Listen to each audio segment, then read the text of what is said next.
Good morning, नमस्कार दोस्तों। ये है आपका अपना प्रिय डॉक्टर आदि कश्यप, मुंबई का मानुस, और आपके लिए लेकर आया आपका मनपसंद program positive Karma, hotel Pullman, Aero City, New Delhi. Episode number 1053। दोस्तों, आपने अक्सर देखा होगा कि अगर आपकी बेटी की तबीयत खराब हो जाती है और वो ससुराल में होती है, तो हमेशा उनके माँ बाप यही सलाह देते हैं कि आराम करो, काम करने की कोई ज़रूरत नहीं है। लेकिन लेकिन अगर आपकी बहू की तबीयत खराब हो जाती है, यानी कि आपके बेटे की बहू की तबीयत खराब हो जाती है, तो आप उसे यही कहते हैं कि इसकी तो रोज़ की आदत है, काम नहीं करना है, शायद इसलिए कह रही है, और उसको तरह-तरह के ताने देते हैं। तो ऐसा अंतर क्यों? आज की हमारी कहानी इसी पर आधारित है। कहानी का शीर्षक है सबसे अच्छा कौन? बेटा, बेटी या फिर बहू? जाइएगा मत, सुनिएगा इस कहानी को। बहुत ही अच्छी मार्मिक। तो जी हाँ दोस्तों, आज की कहानी है बुढ़ापे का सहारा कौन? बेटा, बेटी या फिर बहू? दोस्तों, कहानी की शुरुआत कुछ इस प्रकार होती है। हम सभी लोग मेन हॉल में बैठे बैठे चर्चाएं कर रहे थे।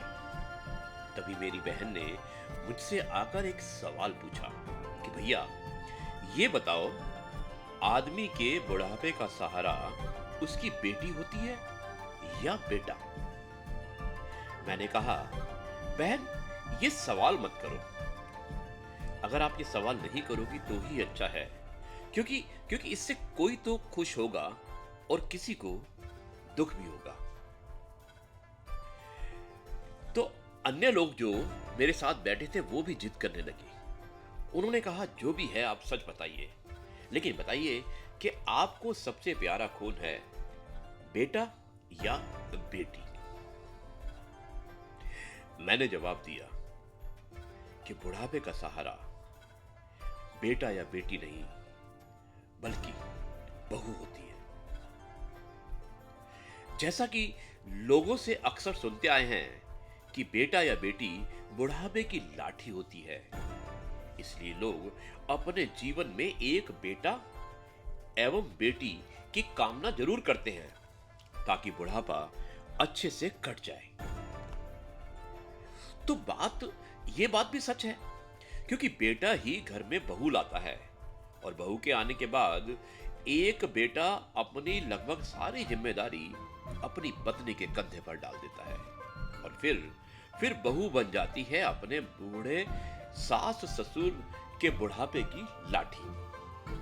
तो जी हाँ, मेरा तो यही मानना है कि वो बहू ही होती है जिसके सहारे बूढ़े सास ससुर अपना जीवन अच्छे से व्यतीत करते हैं। एक बहू को अपने सास ससुर की पूरी दिनचर्या मालूम होती है।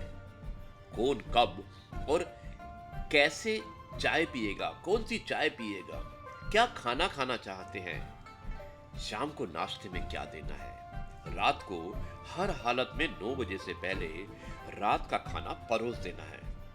अगर सास ससुर बीमार पड़ जाएं, तो पूरे मन या बेमन से बहू ही उनकी देखभाल करती है।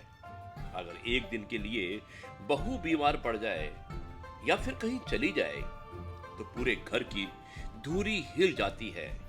परंतु यदि यदि बेटा 15 दिन के लिए यात्रा पर चला जाता है, तो बहू के भरोसे घर सुचारू रूप से चलता है।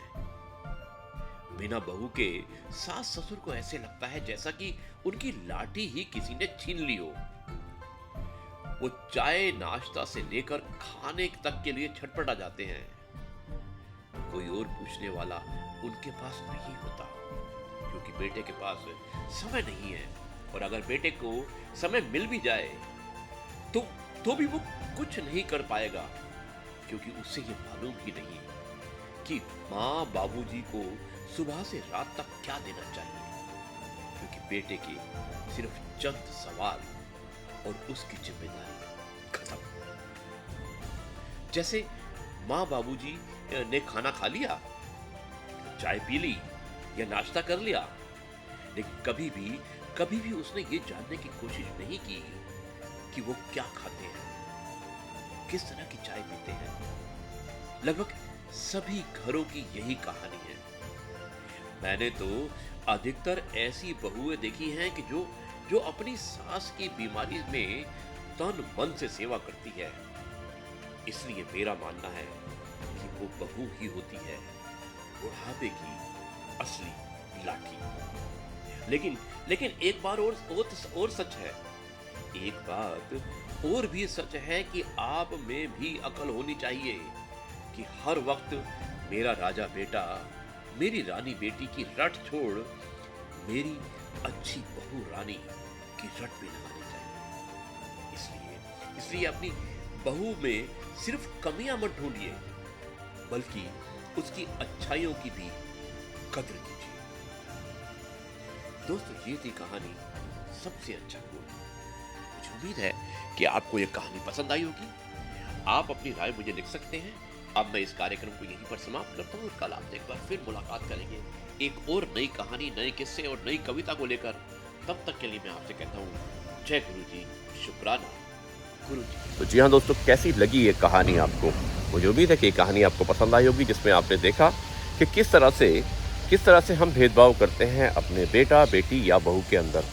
बहू हमारे लिए पराई हो जाती है और बेटी हमारे अपने होते हैं। लेकिन आपने देखा होगा इस कहानी में कि बहू ही है अंत में जो आपके माँ बाप के काम आती है, जो बुरे वक्त में आपके काम आती है, जो हमेशा आपके साथ रहती है और आपका साथ देती है।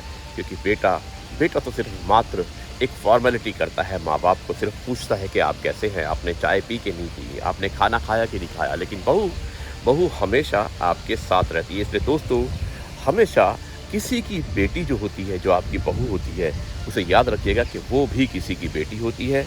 उसे भी अपनी बेटी की तरह ही प्यार दीजिए, क्योंकि वो सच में इसकी हकदार होती है। और तब आप देखिएगा कि आपको कभी ज़िंदगी में शिकायत का मौका नहीं मिलेगा। दोस्तों, ये है आपका अपना प्रिय डॉक्टर आदि कश्यप, मुंबई का मानुस, आपके लिए लेकर आया आपका अपना मनपसंद प्रोग्राम पॉजिटिव कर्मा। अब मैं इस कार्यक्रम को यहीं पर समाप्त करता हूँ और कल आपसे एक बार फिर मुलाकात होगी कुछ नई बातों के साथ, कुछ नए किस्सों के साथ। तब तक के लिए कहता हूँ जय गुरु जी, शुक्राना गुरु जी।